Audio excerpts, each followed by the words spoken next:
Welcome to the Winter Live series of Hadassah International, 50 Shades of Health, a journey into the future of medicine. I'm very happy to start this series that will take us through this winter, miles away from the present into the future of medicine, to a place where Hadassah Medical Organization is planting the seeds to make sure that those images we saw from science fiction movies become a reality. And having said this, I want just to introduce Rob Dorfman, President of Hadassah International, to take us into our first episode of this winter series, 50 Shades of Health. My dear friend, Rob. Thank you very much, from Jorge. Hong Kong. Thank you very much, Jorge. Good to be with you. It's 1 in the morning in Hong Kong, but because this is Zeev Rotstein, who I'm a very big fan of, I'm here at 1 a.m. in the morning. Thank you for joining us. We're looking forward to a very interesting interactive session. This is called Mission Possible, the New Humans. Professor Rotstein, of course, is Director General of Hadassah Medical Organization. In addition to that, of course, he is one of the world's leading cardiologists. Since coming to Hadassah in 2015, Professor Rotstein has been a transformational Director General, bringing to Hadassah some extraordinary medical professionals who are helping to change the way that medicine is both developed and delivered. Professor Rotstein is uniquely qualified to talk to us today about the new humans. So Professor Rotstein, the floor is yours. Thank you for being with us. Should I be embarrassed to see you awake at this hour? I'm honored. Thank you very much, Rob. Okay, my mission today is to take you way back into the future, which part of it, astonishingly enough, it's already exists in Hadassah, and to try to think together what will the medical center look in the future. And with your permission, and if you allow me to flip in my presentation, Rob, somebody should clear it. Okay. Am I entitled to move it?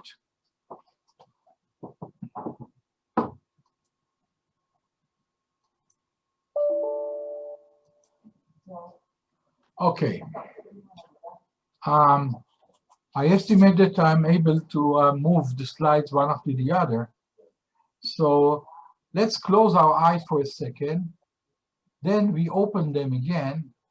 In this blink of an eye, health sensor, some of them futuristic, but some of them are really present. They can, every blink can record your heartbeat. They can actually record your breath.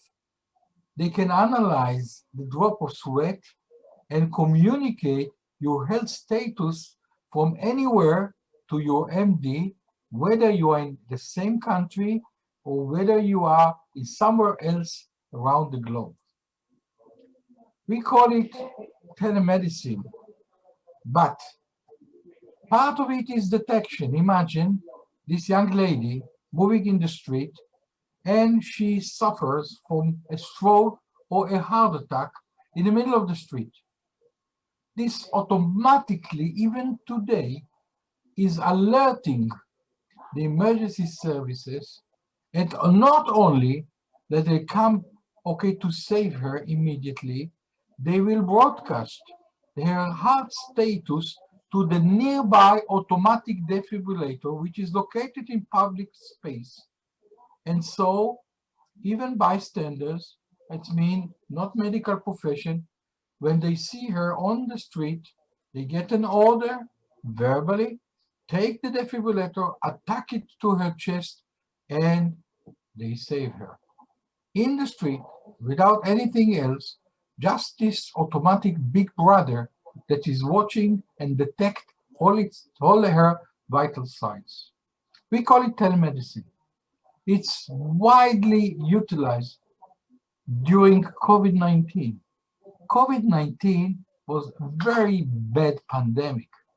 But the best part of it is the will of the people not to touch each other and to be remotely and really to stand apart, and especially physicians and patients. And this, I would say, separation further develop the telemedicine capabilities. System evolution, parallel to it, serving as adjustment to furthering new technologies. And technologies are now emerging everywhere. Majority tool of telemedicine is, you can guess, it's your phone. Smartphone. Smartphones are now computers, small one. We are going together with them. We are sleeping with them. We are getting up in the morning together with them. We don't leave them. If you lose your purse, oh, but if you lose your cellular phone, you are doomed. You cannot even move. Today they open cars. You pay in the bars. You use them for everything else, but not as a cellular phone. You use them for data storage, for pictures, etc., etc., etc. And with today capabilities, you use them as a remote follow-up of different risk factors and diseases, which can constantly remote monitoring all your vital signs because you are very close to it. And with Bluetooth, of course, you are connected. It can serve as treatment at home, in the street, in places of work, and it can connect you all the time to the medical stuff. Development in ICT, which is information and communication technology sensor, gives certain abilities to this cellular phone. I will show you only one of them that we are using already today. If you add to it some analytic softwares and you create really a hospital around you inside your cellular phone. Now comes the second element, which is very, very important. We call it big data. As the medical records and all the medical information, imaging, laboratory, genetics, everything is digital data. Digital data can be accumulated, okay, of all the population in the area or all the population around the world in certain countries, and you create a repository of big data. Advance in the research can allow us to use this data to speculate what the individual is suffering from. Because that's not the first time. If you remember, good physician remember all the time that he saw certain disease in the past. So he bases his knowledge on information that he is uploading into his brain. And memory was extremely important in those days. Today, you don't need your personal memory because you can use the collective memory that's been stored in big data, and question or query, okay, to the big data will bring you immediately points that you have to pass to a proper diagnosis, and in certain case, you got the diagnosis right away. And this is a big revolution, that big data is accumulated and being used by different tools. Part of them are artificial intelligence, part of them NLP, with its natural language programming. And today, I cannot think of any medical fields that you don't use the applied big data. It's a new insight to prevent disease, to save life, to treat, to ask questions, to direct you to the real diagnosis, and to build around an algorithm and specific, I would say, AI, okay, programs that will be used to interpret the diagnostic data of individual based on the collective data of the big data itself. Decision-making procedures are usually be done between a physician and a patient, either in his own clinic or in the emergency room or in the departmental level. But today, it's much more logical to interpret the big data that goes beyond the human brain, which requires efficient computational and data capabilities in order to direct you to the right disease and the right, I would say, series of investigation that you have to make in order to diagnose your patient. Implementing it in a different setups, like emergency room, clinic, department, okay, or even remote physician. If we remember, okay, the physician in a rural place without any connection to medical center, and a patient which is entering his room with a difficult disease to be diagnosed. This physician cannot, and in the past, used to refer the patient to a further level, if it's clinic or if it's hospital. Today, implementing use of doctor and analytic and data view of the big data of the same area will solve the problem immediately, and the doctor will become the only omnipotent doctor who knows everything. Not that he knows, but the big data and the artificial intelligence actually forming a kind of a doctors who are capable of making any type of diagnosis in many medical fields. Anticipating high-risk situation. You know, before we have a disease, there are risk factors for this disease. It can be in different fields. In cardiology, for example, the high risks include the silent killer, the hypertension, diabetes, and other risk factors that usually takes a couple of good years until they form the disease itself, which can be a heart attack or some other phenomenon. Anticipating it by analyzing the risk factors and taking care of them automatically, without even the patient understanding or knowing, can prevent such diseases. We can today early detect situation, some dreadful diseases, and we can prevent strokes and heart attack and even different type of cancer. What do you do with the hand? You know, only 100 years we are involved in making surgery and really risking life by surgery. But if you go today, not tomorrow, to the modern operating theater, you will find booming of surgical robots, even in HMO 220. Robots are used in general surgery. Robots are using in sophisticated oncology surgery. Robots are using deep in the pelvis for gyneco-oncology surgery, urology. Today, no one in HMO replace knees or joints without the robot, because the robot is assisting the surgeon to do it precisely to the point and so exact there will be no failure later on. Even in neurosurgery, we are using robots or locators, and we are using automatic tools for planning the surgery in order to go just to the tumor without any damage of the real and healthy tissue, and much more.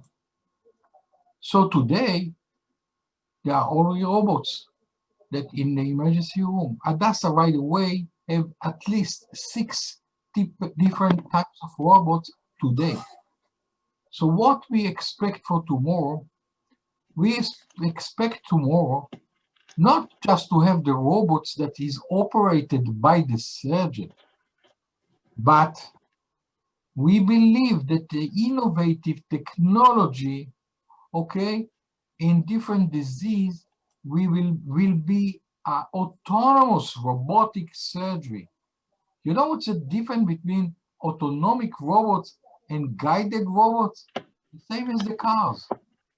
In the future, probably we are already anticipate to see some autonomic cars that they take you to work in the morning, returning back to do some Uber type of work for others to gain some money, returning the children from school, and do everything by itself like a very sophisticated autonomous car.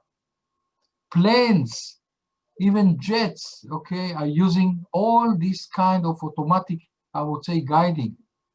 But it's coming soon to have an autonomous robot that you actually feed him with a plan and give him orders, and then the robot is executing all the tasks by itself. Today, we are negotiating with one of the companies, Medtronics, the ability to serve as phase 1, okay, and phase 2 clinical type of studies using the sophisticated tomorrow autonomous robots in HMO. Yes, indeed, we are very proud that these big companies are choosing us to be an alpha and beta site for their technology. We are very happy to see our scientists and our physicians taking part in developing these skills. And really, we see us as a digital leading hospital that is sitting on the cutting edge of technology, showing the way to others and becoming pivots in very, I would say, sophisticated and advanced medicine. So the combination of computers and robots are already here. Who knows?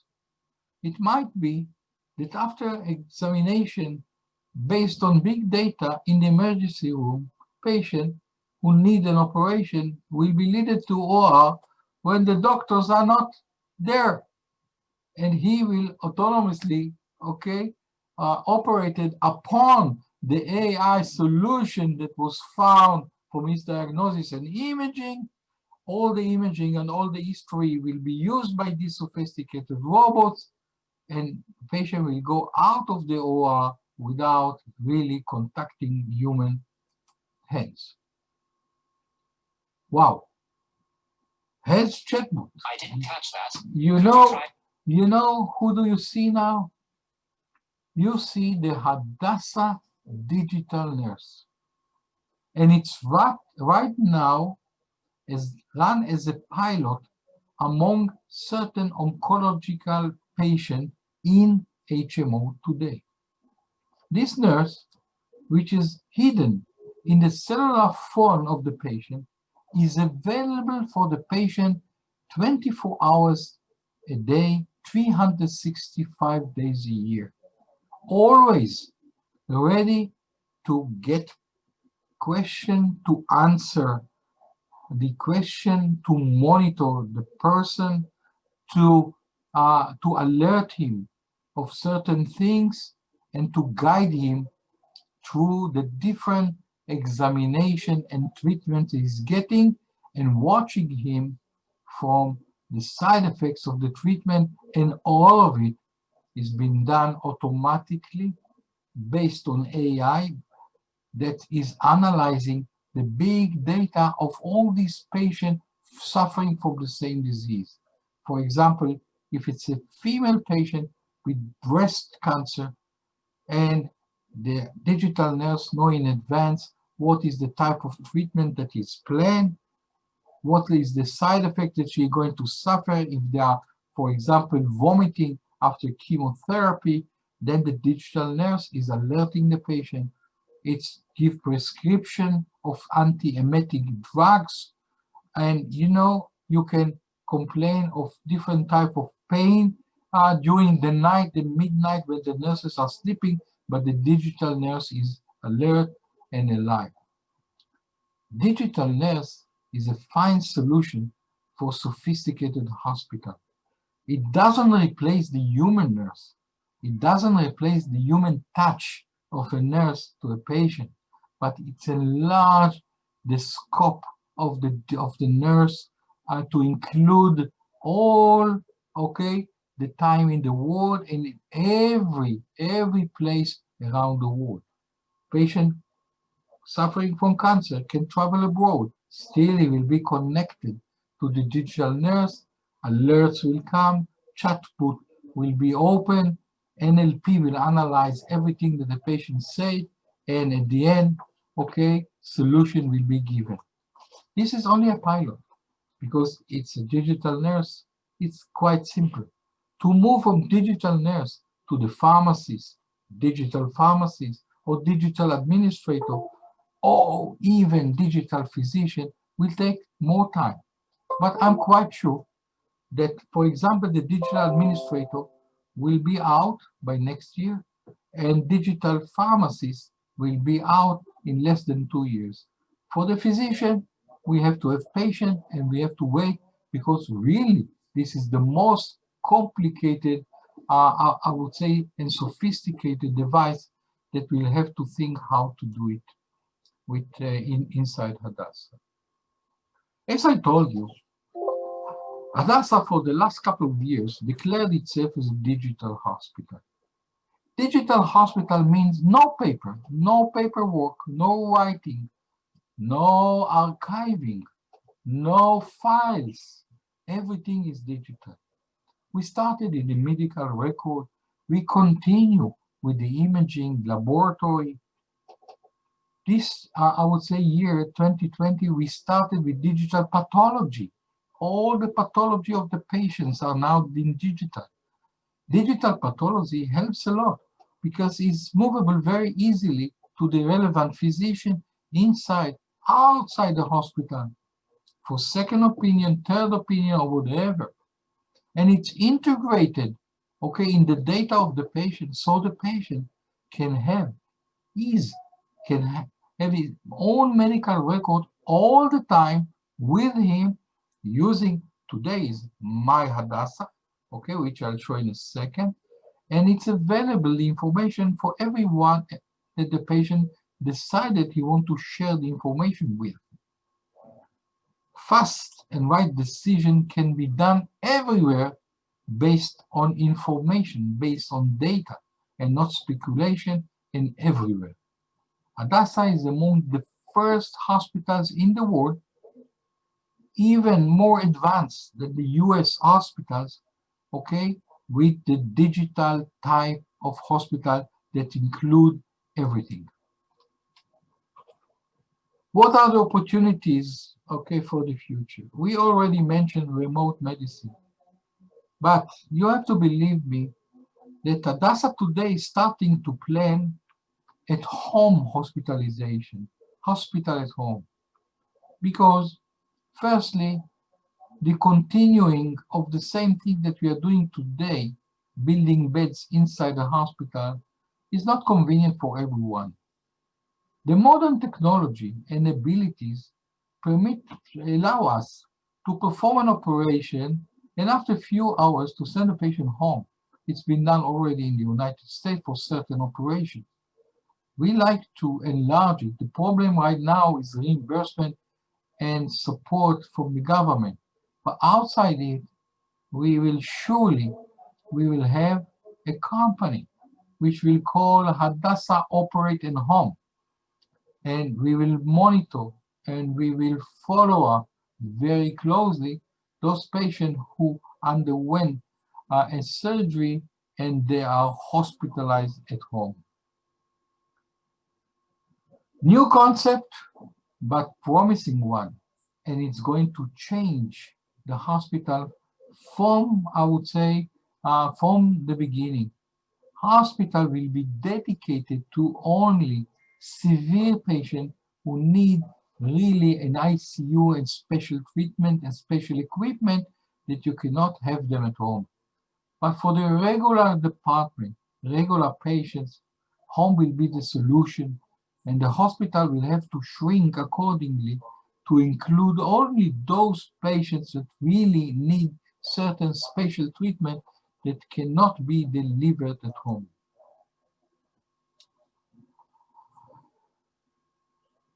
What is the bad part about the tomorrow hospitals and treatment?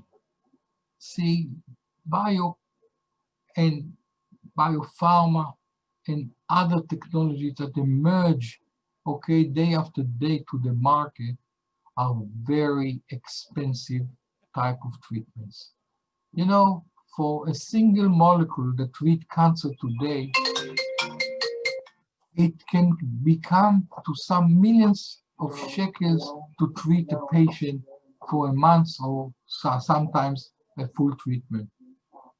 It's extremely expensive in the way that the public hospitals and public system, the social system, cannot cope anymore, okay, with this high level of cost. I was the chairman of the Israeli basket of medical services of the Ministry of Health in 2020. I'm telling you that we authorized some medication for certain rare disease that cost millions. And the whole budget of the committee was less, I would say, than 20% of the technology that was submitted to the committee. And this gap is getting larger and larger. And today we can allow us technologically to do much more that we can allow ourselves to do it financially. The solution for it is not simple. We have to think about it and we have to change our mind accordingly, because I don't know of any public system anywhere in the globe that can cope with this intensity of treatments and with the increasing cost of the modern treatment that can do miracles. But the financial aspect of them is not solvable and it's not easy.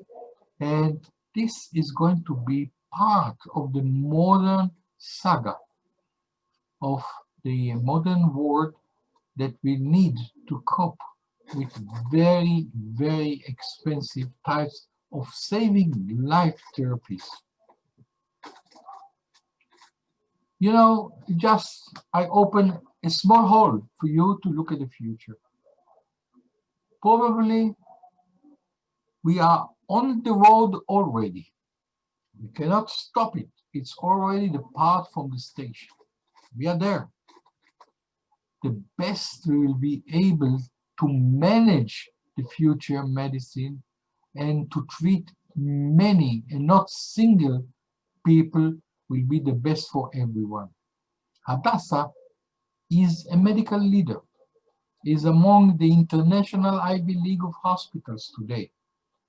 And with out-of-box thinking and with the intelligence that we have in the country and the startups as they are building inside the hospital every day, and with the accelerator that we are running in Hadassah today, we are really changing the world of hospital and public health around the world. Hadassah is so renowned, and I'm so pleased and happy to be part of it. Thank you very much. Thank you, Zeev. This is amazing. Rob, what do you think? I think this is really, if you wanted to start with something, you know, that will take us very far away and where we're going to be, I think this is incredible. Professor Rotstein, perhaps I could open up by asking the first question, and that is this. If we had another pandemic 5 years from now, how do you believe that the technologies of the future would tackle it differently from what we've done this time? I mean, you've talked about the fast-moving pace of technology, the role of the cell phone in tracking. How would you envisage a a, a, a, a pandemic 5 years from now being managed differently from the way that we managed it this time round? Okay. It's not a very easy question, and the answer is not easy too. But let me show you that, it's something that I'm going to surprise you. Hadassah is thinking today about the next pandemic.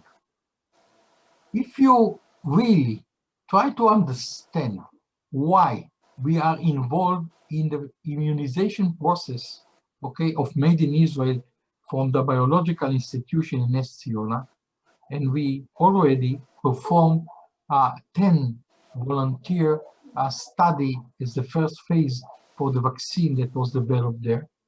And if you ask yourself why Hadassah is bothered to be involved in the Sputnik 5 vaccine from Russia and the technology that leads to develop this vaccine, and we are very deep involved. Not only that, we asked the Russian and we signed Hadassah signed an MOU with RDIF, which is the agency that's controlling the research institution, okay, in Russia, to be a center of this vaccine in Israel and to be allowed also to open a line of production. Now listen, line of production. We don't have an Israel line of production until now.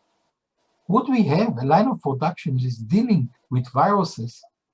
The change in the format of the vaccine is easy relatively to invent the whole line of production and start from zero. So if we are going to have it, the next mutation even of COVID-19 will be detected easily, and we can transform an existing vaccine to the newest vaccine that is next in line. What is important is early identification of the problem and early reaction.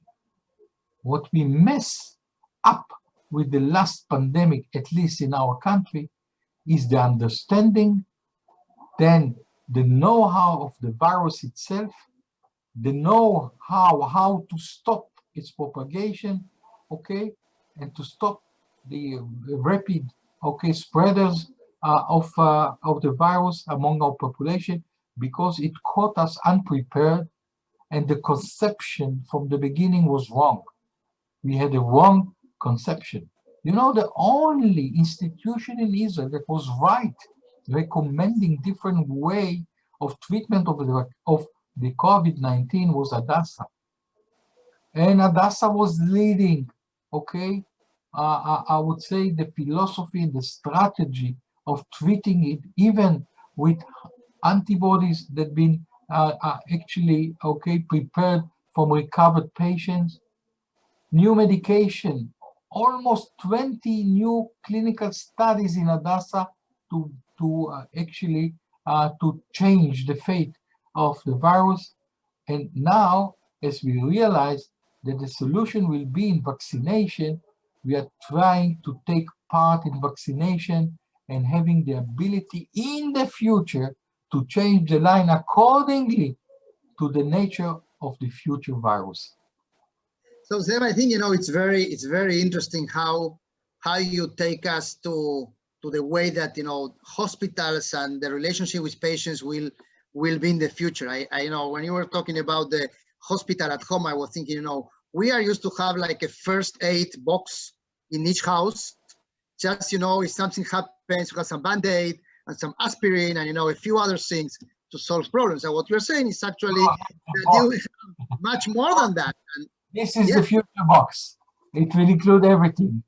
It will show you, okay, what you have. It will help you to diagnose yourself or with the aid, okay, of some kind of digital physician. It will allow you to have prescription right away. It allows you to choose the right treatment and will monitor the effect of the treatment. The small boxes, you still remember at house, are being replaced by this magnificent, okay, I would say cell phone with all its capabilities. As long as we develop more and more sophisticated cell phones, it can be also not only your monitor, but also your data storage. All your data, financial data, health data, etc., everything will be here. So try not to lose your cellular phone, Jorge. have it. So, somebody's asking here, I think, you mentioned this, so for example, will be a moment when we will not have to go to a pharmacy and order a medicine, because actually the system itself will know which medicine the doctor is prescribing, or the artificial intelligence behind the doctor system knows that we need, and that will be delivered immediately to our home with whatever vault for medicine or delivery application we will have. I was speculating on 2 episodes. The first Okay. one, an oncology patient, is vomiting, and the digital nurse recommend him to take Zofio, a medication against emetics. He will say yes. Automatically, the digital nurse will promote the pharmacist. The pharmacist will prepare it. It's going to be sent home, and in less than an hour, the local pharmacy will dispense an antiemetic drug for the patient. Easy. It can be done even today. Second episode, more complicated. You're going to sleep in the bed next to your wife.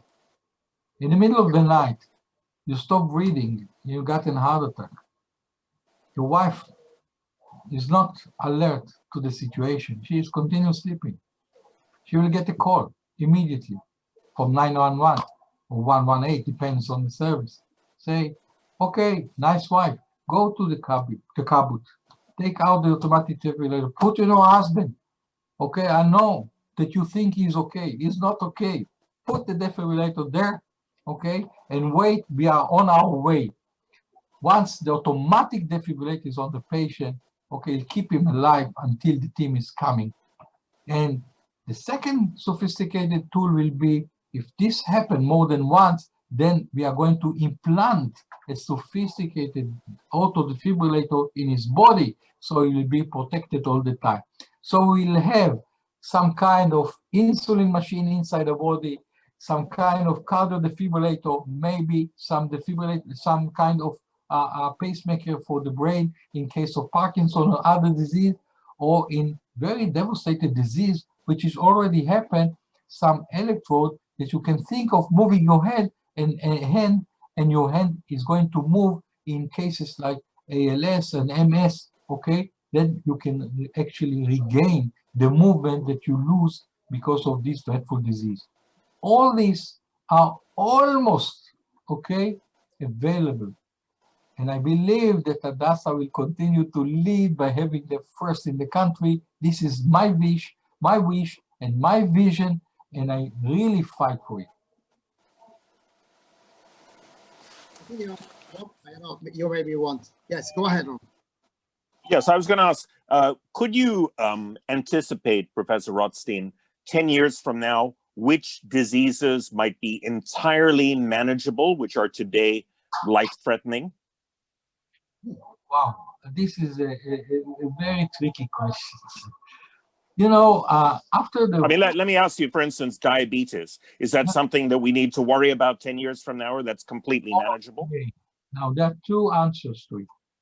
First, the mechanical way of treating diabetes, it's already around the corner. So we know today with the sensors that are still, external to the body, but they can actually monitor your blood level glucose 24 hours a day. Then you got it connected to a computer. Today it's already external, it's on your belt, and it inject insulin according to the need of the body. So probably with this combination, your blood level of glucose is within the normal limits, and that's part of the solution. The second part, again, mechanical, is going to implant the sensor and the injection and the insulin inside the body, means artificial, a pancreas. And it can be done today. It's experimental. In a year or 2 years, it will be commercially available to everyone. But what I speculate, that we will be able to attenuate cells to become Langerhans island cells to produce insulin in the body and have the control of the body itself. These experiments are being done, luckily, in a preclinical setup with animals. I hope that we will be able to have it also as a solution for human beings. It means you will transplanted cells in the liver, in the pancreas, in the subcutaneous, I would say, organ that will control by themselves the insulin, and they will assume, okay, the task of the pancreas itself to cure, I would say, diabetes. And many complications of diabetes goes with it. So I think there will be solution. If you say 10 years, you know, I will agree to you on 10 years. But even before, we'll have some mechanical solution for diabetes. Thank you. So I think, you know, it's, you know, in the opening video that we put at the beginning of the program, there were a lot of, you know, science fiction movies where you can see like Robocop and you know, Elysium, and you know, when people who lost part of their body, actually those parts of the body are recovered through technology, and people continue to live, and eventually, you know, they continue to live for much longer times because of these new humans rebuilding technology.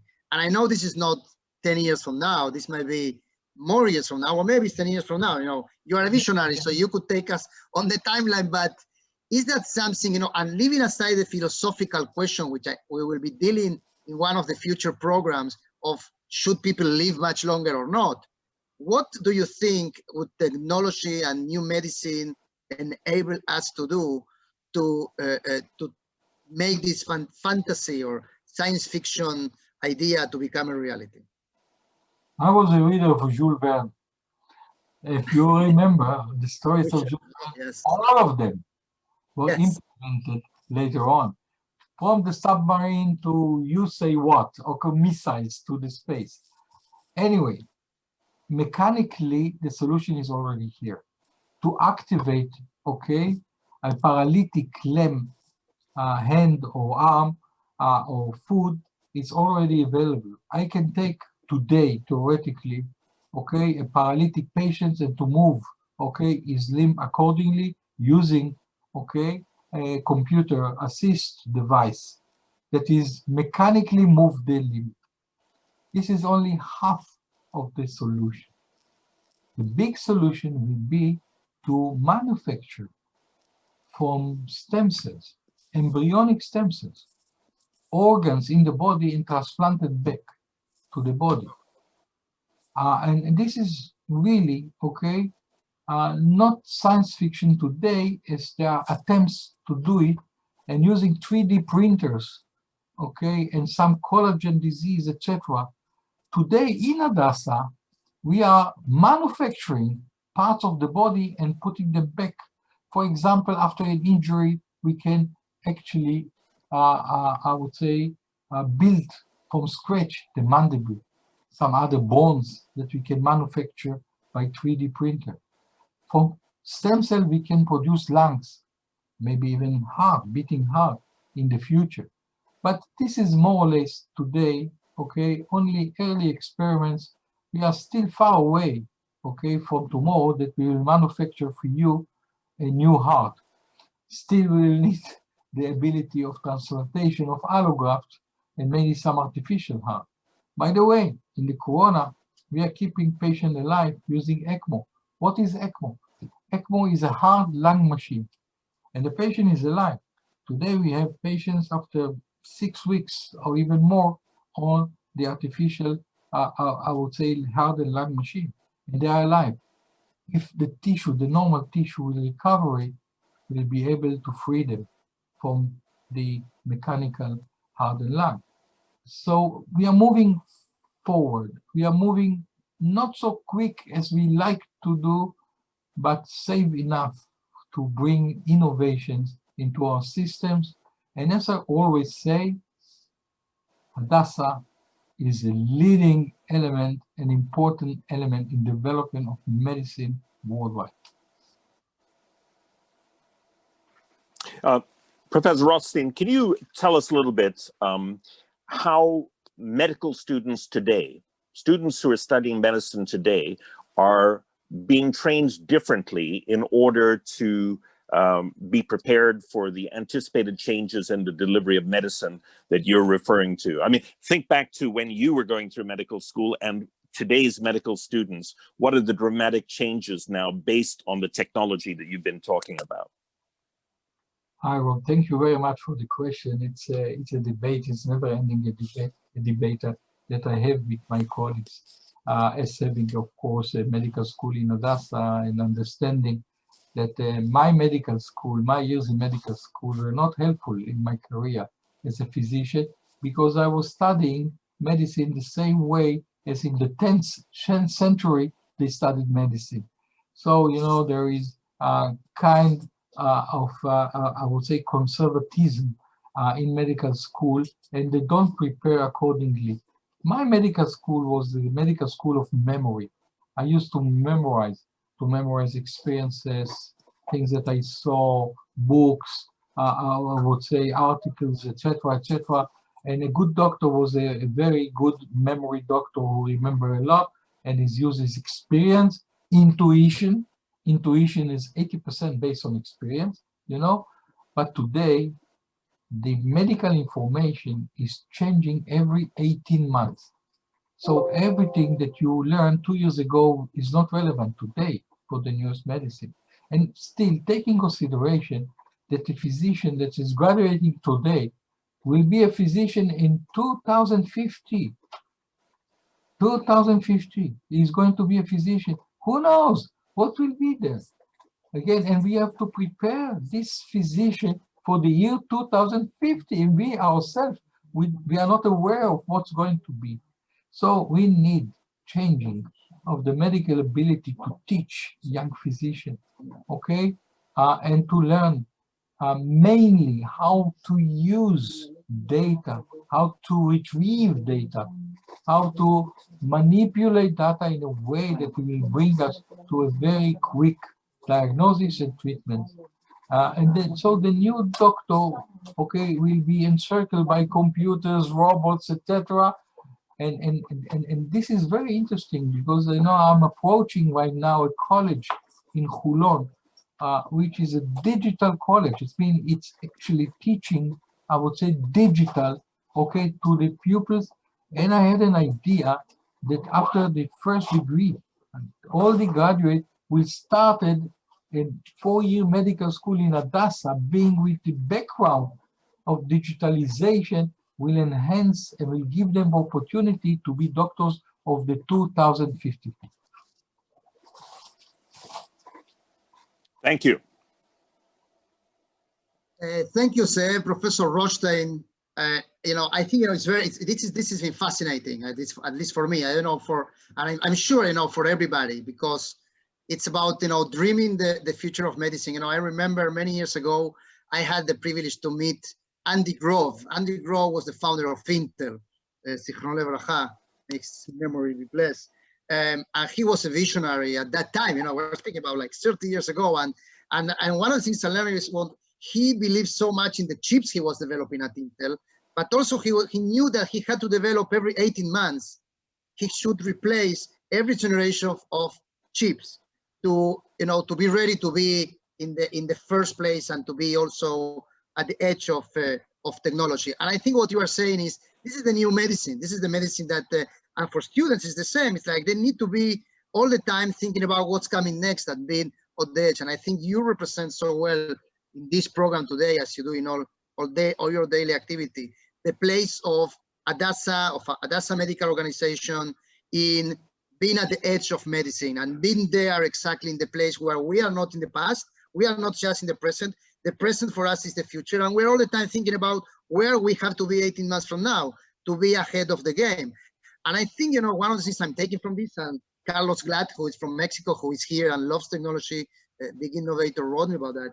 He loves Hadassah, good friend and supporter. And he was saying, no, maybe we need to start talking about an international digital Hadassah, which means that, you know, in a few years from now, we will be able to be treating patients digitally wherever they are, because, you know, the word you were describing, you know, when you put the thank you at the slide of the thank you at the end, with all this network, is a word where actually we'll have access to, when we meet a digital doctor or a remote doctor, that doctor actually has access to all the big data of medicine. So it's like meeting all the doctors, but somebody is the one that is creating the knowledge and leading that network. And I think that what you describe, and we really appreciate that. And I want to thank you for this very inspirational presentation and conversation we had. You are putting this at the front line. Hadassah will be one of those that it's not only part of the network, it's leading that network with new knowledge, new technologies. And saying that, I give you a chance to say your closing remarks. Sentence. This is a Yes. closing sentence. Listen, I didn't invent all of it. I'm just a successor. And if you remember well, okay, the famous Henrietta Sold, okay, thinking, she said, really dream big. And that's exactly what HMO today is trying to do. We dream and we execute big. Turn back to Henrietta Sold in Heritage and say, we need to dream big. Okay, and HMO is a big dreamer and realizer. Thank you. Thank you so much, Zeev. It's been a pleasure having you for this program tonight or this day or later in Hong Kong. It's almost 2 in the morning. Thank you, Rob, for being so late. We said thank you all the participants. Thank you all the participants, and we want to make sure that we see you and you invite other people to this incredible Winter Life series, 50 Shades of Health, a journey into the future of medicine. Our next event will be in 2 weeks, exactly in 2 weeks from now, on November 19th, with a program that is called Now I See You, where we are going to be starting looking at the details of all these things that Professor Rotstein was presenting in different disciplines. And in 2 weeks, we'll be meeting our experts, talking about how people will recover their vision and continue to see much longer than what they are able to do now with all these new technologies and things that are coming. Thank you once again. See you in the Emirates on the 19th of November.